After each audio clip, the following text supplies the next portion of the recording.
दोस्तों आज हम बात करने वाले हैं पैटी कैश बुक यानी खुदरा रोकड़ बही के बारे में। कल दोस्तों हमने बात की थी डबल कॉलम कैश बुक। उम्मीद करता हूँ आपने वो वीडियो देखा होगा। नहीं देखा है अब तक तो अब भी जाके देख लीजिएगा। तो आज हम बात करेंगे पैटी कैश बुक। तो आइए दोस्तों, ज़्यादा टाइम ना वेस्ट करते हुए शुरू करते हैं आज की हमारी वीडियो। आगे बढ़ने से पहले दोस्तों मैं बता दूँ, अब आप हमारे इंस्टाग्राम पेज से या फेसबुक पेज से भी जुड़ सकते हैं। दोस्तों अक्सर आपने किराने की दुकान जो होती है ना, उसके बाहर लिखा हुआ देखा होगा। कई दुकानों पर तो लिखा होता है कि माल के थोक विक्रेता, या फिर कई दुकानों पर क्या लिखा रहता है, खुदरा विक्रेता। अब ये क्या है दोस्तों? तो सिंपल सी बात है, थोक विक्रेता वो आदमी होता है जो बड़ी मात्रा में माल बेचता है, थोक में माल बेचता है। वो छोटा मोटा माल नहीं बेचता, वो पैकेटों के पैकेट बेचता है, कई सारा 50-50 किलो के सामान बेचता है। वो होते हैं दोस्तों थोक विक्रेता। और खुदरा विक्रेता क्या होते हैं? कम मात्रा में सामान बेचने वाले होते हैं बेसिकली। ठीक है, आपने सुना होगा जरूर या फिर देखा होगा, दुकानों के बाहर लिखा होता है। नहीं देखा तो कभी भी बाहर जाना और नोटिस करना, लिखा हुआ होगा जरूर, कहीं ना कहीं आपको ये मिलेगा। तो यही चीज़ दोस्तों यहाँ पर है। पैटी कैश बुक क्यों बनाई जाती है? जो कम वैल्यू वाले खर्चे होते हैं ना, कम वैल्यू वाले खर्चे, छोटे छोटे खर्चे जो होते हैं ना कंपनियों में या ऑर्गेनाइजेशन में, उनके लिए ये पैटी कैश बुक बनाई जाती है। भाई अगर मेन कैशियर या हेड कैशियर इन छोटे छोटे खर्चों को देखेगा तो उसका तो कितना टाइम बर्बाद हो जाएगा दोस्तों, है ना। तो इसके लिए क्या है, कंपनियों में एक अलग से हम क्या पैटी कैशियर नियुक्त करते हैं और उसको काम देते हैं, बोले भैया तू जाने तेरा काम जाने, ठीक है। अब आप दोस्तों बोले सर छोटे छोटे खर्चे कौन से? जैसे दोस्तों क्या क्या हो सकते हैं? ढुलाई है, मतलब कार्टेज, पोस्टेज, आपने कोई डाक भेजी किसी को उसका वे, कोई यात्रा की उसका वे, लोडिंग वे, ठीक है। इसके अलावा दोस्तों स्टेशनरी एक्सपेंसेज आप बोल सकते हैं। इसके अलावा बस का किराया आप बोल सकते हैं। तो ऐसे छोटे छोटे जो खर्चे होते हैं ना, वो आते हैं इसमें, जिन्हें हम मिसलेनियस यानी विविध व्यय भी बोलते हैं। तो आपको भी पता है दोस्तों कि ये जो एक्सपेंसेज है ना, वो बार बार होते हैं, मतलब रिपीटिंग नेचर के होते हैं। एक हफ्ते में कई बार हो सकते हैं, एक मंथ में कई बार हो सकते हैं, या फिर एक स्पेसिफिक पीरियड में कई बार हो सकते हैं। तो इसके लिए दोस्तों कंपनियां बेसिकली यही करती है कि एक नया कैशियर या पैटी कैशियर नियुक्त कर देती है और उसको ये काम सौंप देती है, जिससे कि मेन कैशियर पर बोझ ना पड़े और उसका टाइम वेस्ट ना हो, और वो अपने बड़े बड़े ट्रांजेक्शन जो होते हैं उस पर ध्यान दे सके। अब दोस्तों आप बोलोगे इसमें होता क्या है? तो दोस्तों बेसिकली इसमें क्या होता है, हम कुछ फिक्स अमाउंट उस पैटी कैशियर को दे देते हैं। किसके शुरू में? कोई मंथ के शुरू में, कहीं कहीं वीक के शुरू में, या कोई पीरियड बना रखा है हमने 3 हफ्ता, 4 हफ्ता, 5 हफ्ता, उसके शुरू में हम दे देते हैं पैटी कैशियर को। मान लो 1000 रुपये दे दिया। अब हम उसको बोले भैया तू जाने तेरा काम जाने, अब हमें मतलब नहीं है इन छोटे मोटे खर्चों से, तू ही खर्चा करेगा, तू ही इनकी एंट्री वगैरह सब करेगा। तो 1000 रुपये साहब उस कैशियर को दे दिए, ठीक है साहब। अब आगे क्या होगा? आगे दोस्तों क्या होगा, 1000 से थोड़ा सा कम, यानी मान लो जैसे 900 के लगभग पैसा खर्च हो गया। 900 के लगभग जब भी पैसा खर्च हो जाएगा, तो यहाँ पर ये वाला जो कैशियर है ना, मतलब खुदरा रोकड़िया, मतलब पैटी कैशियर जो है मेन कैशियर के पास जाएगा और उसको बोले भैया आपने मेरे को 1000 रुपये दिए थे, मेरे 900 रुपये खर्च अब तक खर्च हो चुके हैं। आपने 1000 रुपये दिए, मेरे अब तक 900 रुपये खर्च हो चुके हैं, अब क्या करना है? तो अब मेन कैशियर क्या करेगा, बोले भैया खर्च हो गए तो तेरे बिल दिखा, वो सारे बिल उसको दिखा देगा, ठीक है। और फिर उन जो भी खर्चों का पैसा है, जैसे 900 रुपये लगे तो 900 रुपये वापस किसको दे देगा? पैटी कैशियर को वापस उसको दे देगा। किसको? पैटी कैशियर को। अब उसके बाद वापस कितना पैसा हो गया? 1000 रुपये। फिर वापस यही प्रोसेस होगी, वो खर्चे करेगा, जैसे ही खत्म होने वाले हैं वो उसके पास जाएगा और पैसा मिल जाएगा उसको। तो ये साइकिल चलता रहता है, इसे ही दोस्तों कहते हैं पैटी कैश बुक। एक अमाउंट मिला, खर्च किया, वापस ले लिया, फिर से अमाउंट मिला, खर्च किया, वापस ले लिया, ये चीज़ चलती रहती है। और दोस्तों आपको बता दूं, इसी विधि को क्या बोलते हैं हम?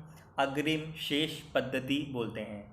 अग्रिम शेष पद्धति, impress system of petty cash. अब यदि दोस्तों इसके फॉर्मेट की बात की जाए तो इसमें सबसे लेफ्ट हैंड पे, सबसे बाईं ओर क्या लिखा जाता है? रिसिप्ट लिखी जाती है। जो पैसा इसको मिला है पैटी कैशियर को, वो लिखा जाता है रिसिप्ट में, ठीक है। फिर हम डेट लिख देते हैं, फिर हम वाउचर नंबर लिख देते हैं। इसके बाद दोस्तों हम लिखते हैं पर्टिकुलर्स। पर्टिकुलर्स में दोस्तों क्या क्या आएगा? जो भी इसने खर्च किया है, इसको मिला है, वो सारी चीज़ें इसमें आती हैं। और फिर आएगा एक टोटल का कॉलम, फिर आएंगे जो जो भी एक्सपेंसेस किए गए हैं उसके लिए क्या अलग से एक कॉलम बनाया गया है। मान लो कुछ के लिए बनाया गया, कुछ के लिए नहीं बनाया गया। मतलब 20 तरह के आपने खर्चे किए, आपने 5 तरह के कॉलम बना दिए लेकिन 5 के कॉलम नहीं बनाए क्योंकि वो इंपॉर्टेंट नहीं थे या फिर एक आध बार ही हुए होंगे। तो आप इनको दोस्तों किस में डाल सकते हैं, सबसे कॉर्नर में एक मिसलेनियस एक्सपेंसेस यानी विविध व्यय के नाम से कॉलम या स्तंभ बनाकर डाल सकते हैं। तो कहाँ से दोस्तों ये स्टार्ट होता है, रिसिप्ट से स्टार्ट होता है, फिर इसमें डेट आती है, फिर वाउचर नंबर आता है, फिर पर्टिकुलर्स आते हैं, फिर अमाउंट का टोटल आता है और फिर कॉलम आते हैं एक्सपेंसेस के। जैसे कार्टेज आ सकता है, स्टेशनरी आ सकती है, पोस्टेज आ सकता है, टेलीग्राम आ सकता है या अन्य कोई वेजेस आ सकते हैं या फिर विविध एक्सपेंसेज वाला एक लास्ट कॉलम आ सकता है। तो इसमें पीटी कैशियर दोस्तों सारे खर्चे लिखता है, अमाउंट करता है टोटल, अगर जितना खर्च हुआ उसको बता देता है और फिर से पैसा ले लेता है। किससे, मेन कैशियर से, जैसा कि मैंने आपको बताया। अब दोस्तों एक सवाल देख लेते हैं जिससे आपको ये और अधिक क्लियर हो जाए। तो सवाल दोस्तों कुछ ऐसा दिया गया है कि prepare a petty cash book from the following information. ठीक है, हमें कुछ इन्फॉर्मेशन दी गई है। तो 2020 में जनवरी से ये मंथ स्टार्ट हो रहा है, इन्फॉर्मेशन स्टार्ट हो रही है। 1 जनवरी को 1000 रुपये रिसीव किए फॉर पैटी कैश, मतलब जो खुदरा व्यय के लिए 1000 रुपये प्राप्त किए इसने। ठीक है, 2 जनवरी को दोस्तों पेड बस फेयर, कितना, 5 रुपये कि बोले भैया बस फेयर के कितने चुकाए, 5 रुपये चुकाए। इसके अलावा दोस्तों हमें दिया गया है पेड कार्टेज, कितने रुपए, 25 रुपये। इसके अलावा दोस्तों हमें दिया गया है कि पोस्टेज और टेलीग्राम के दिए गए हैं 50 रुपये। कैजुअल लेबरर्स के लिए दिए गए हैं, मतलब कैजुअल लेबर्स का मतलब होता है कोई मजदूर लगाए होंगे, उसके लिए दोस्तों 60 रुपये।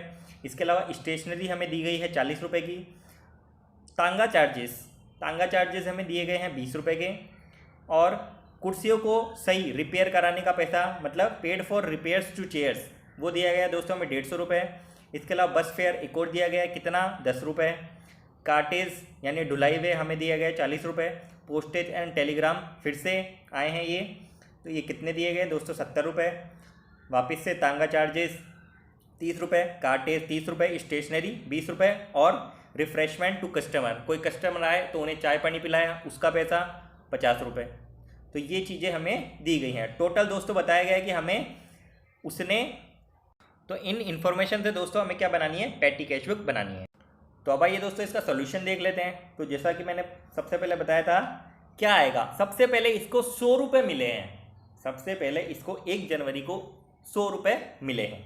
ठीक है, तो डेट में हम लिखेंगे जनवरी 1 और रिसिप्ट में हम लिखेंगे, सबसे बाईं वाला जो कॉलम है रिसिप्ट, एक ही चीज़ आएगी इसमें, 100 रुपये जो इसको मिले हैं, 100 रुपये लिखेंगे कैश के नाम से। ठीक है, तो यदि दोस्तों आप क्वेश्चन देखते हैं तो इसमें कई चीज़ें 2 या 3 बार आई हैं और कई चीज़ें केवल एक ही बार आई हैं, तो उनको तो हम काई में डालेंगे, मिसलेनियस में, और जो बार बार आ रही है उनके लिए हम कॉलम बना लेते हैं। तो कन्वेंस चार्जेस कई बार आए हैं, उसका एक कॉलम बना लेते हैं हम, कार्टेज का बना लेते हैं, स्टेशनरी का बना लेते हैं, पोस्टेज टेलीग्राम का बना लेते हैं और बाकी का मिसलेनियस एक्सपेंसेज वाला एक कॉलम बना लेते हैं। तो दोस्तों हमें आगे दिया गया है कि बस फेयर चुकाया, कितना, 5 रुपये चुकाया। तो बस फेयर मतलब यात्रा व्यय हम बोलते हैं, कन्वेंस चार्जेस। तो कन्वेंस चार्जेस हम लिखेंगे पर्टिकुलर्स में, कितना, 5 रुपये।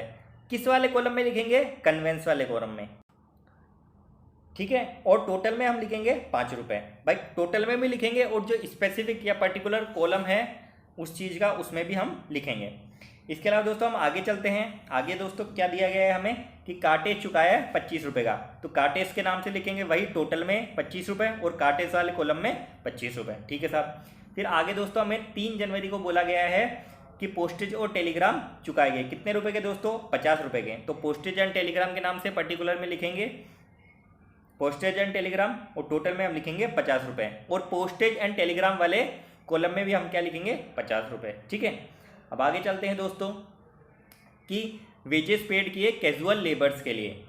अब ये वेजेस है, तो वेजेस को दोस्तों हम क्या करते हैं, वेजेस एक ही बार आए हैं तो उसको विविध वे में डाल देते हैं।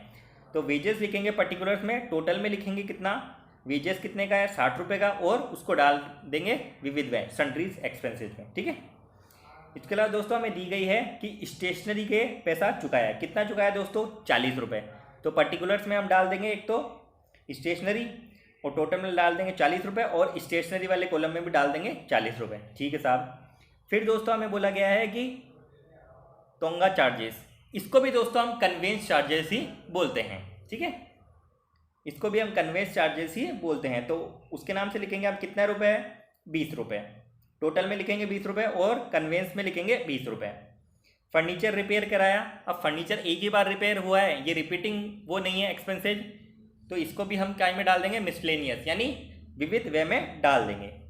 इसके अलावा दोस्तों आगे हम लिखेंगे, आगे दोस्तों हमें बोला गया है कि वही बस किराया चुकाया, वही कन्वेंस चार्जेस, तो कन्वेंस के नाम से लिखेंगे टोटल में कितना लिखेंगे 10 रुपये और कन्वेंस में लिखेंगे 10 रुपये। इसके अलावा फिर से हमें बोला गया है कि कार्टेज चुकाया भैया, कितना चुकाया दोस्तों 40 रुपये, तो कार्टेज के नाम से लिखेंगे पर्टिकुलर्स में और कार्टेज वाले कॉलम में लिखेंगे 40 रुपये। आगे दोस्तों हमें बोला गया कि पोस्टेज एंड टेलीग्राम चुकाया 70 रुपये का, तो ठीक है हम ये लिख देंगे, पोस्टेज एंड टेलीग्राम लिखेंगे पर्टिकुलर्स में, टोटल में लिखेंगे 70 रुपये और पोस्टेज एंड टेलीग्राम वाले कॉलम में हम लिखेंगे 70 रुपये।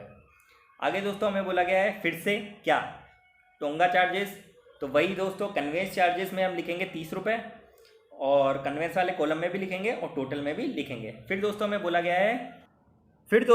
गया है कि कार्टेज के एक्सपेंसेज हुए हैं कितने रुपए, 30 रुपये के, तो हम कार्टेज के नाम से लिख देंगे पर्टिकुलर्स में और कार्टेज वाले कॉलम में लिखेंगे 30 रुपये और टोटल के कॉलम में भी लिखेंगे 30 रुपये। फिर हमें बोला गया है दोस्तों स्टेशनरी हुई है 20 रुपये, तो वही स्टेशनरी वाले कॉलम में हमें 20 रुपये लिखने हैं और टोटल में 20 रुपये लिखने हैं। फिर दोस्तों एक रिफ्रेशमेंट का खर्चा है, उसे दोस्तों हम बोल सकते हैं जनरल एक्सपेंसेज। ठीक है, तो 50 रुपये के वो हुए हैं और उसको डाल देंगे मिसलेनियस एक्सपेंसेज में, क्योंकि एक ही बार हुआ है ना इसलिए। तो दोस्तों ये हमारे सारे खर्चे पूरे हुए। अब दोस्तों हम इनका टोटल लगा लेते हैं। तो कन्वेंस चार्जेस का दोस्तों ये टोटल लगा जाए तो ये दोस्तों हो रहे हैं 65 रुपये। इसके अलावा कार्टेज का टोटल लगाया जाए तो ये दोस्तों हो रहे हैं 95 रुपये। स्टेशनरी हो रही है 60 रुपये की। पोस्टेज और टेलीग्राम के दोस्तों हो रहे हैं 120 रुपये और जो मिसलेनियस एक्सपेंसेज है वो हो रहे हैं दोस्तों लगभग 260 रुपये के। तो दोस्तों ये हमारा टोटल बैठ रहा है 600 रुपये। 600 रुपये एक्सपेंसेज कर दिए किसने, पेटी कैशियर ने। हालांकि 800-900 तक भी करते हैं नॉर्मली, मैं केवल ये एग्जांपल में ये दिया गया कि ठीक है 600 रुपये का एक्सपेंसेज किया है। अब क्या करेंगे दोस्तों, अब मंथ का एंड हो चुका है, अब कितना पैसा उसके पास बचा है, कितना पैसा उसके पास अब बचा है। तो 1000 रुपये उसको मिले थे, उसने 600 रुपये उड़ा दिए, तो 400 उड़ा दिए का मतलब खर्च कर दिए। ठीक है, अब उसके पास बचे दोस्तों 400 रुपये। तो बैलेंस सीडी के नाम से हम क्या लिखेंगे दोस्तों, मंथ के एंड में कितना लिखेंगे 400 रुपये। ठीक है, इसका टोटल हो ही जाएगा 100 रुपये। अब जब हम नेक्स्ट साइकिल में जाएंगे, नेक्स्ट मंथ में जाएंगे, तो हम लिखेंगे वही बैलेंस बीडी के नाम से, इसको खोलेंगे, कितना रुपये बचेगा इसमें 400 रुपये। तो किस साइड लिखेंगे हम दोस्तों, वो रिसिप्ट वाली साइड में हम लिख देंगे। और दोस्तों जैसा कि मैंने बताया था ये अपने खर्चे दिखाएगा और उसको कितना मिलेगा जितने इसने खर्चे किए हैं, तो इसको 600 रुपये फिर से मिल जाएंगे किससे, मैन कैशियर से। तो कैश के नाम से हम रिसिप्ट वाले कॉलम में लिखेंगे कितना 600 रुपये और फिर से वही हिसाब किताब होगा जो हमने अभी किया है। तो ये है दोस्तों पेटी कैश बुक, इस तरह से ये बनाई जाती है, एकदम ईजी है, कोई बड़ी बात नहीं है। तो इस तरह से दोस्तों ये हमारी कैश बुक की जो सीरीज़ थी, 3 पार्ट थे इसके, ये पूरे हुए। कल दोस्तों हम बढ़ेंगे सेल्स बुक। तो आज के वीडियो में दोस्तों बस इतना ही। वीडियो यदि पसंद आए तो वीडियो को लाइक करें, चैनल को सब्सक्राइब करें और शेयर भी करें। धन्यवाद।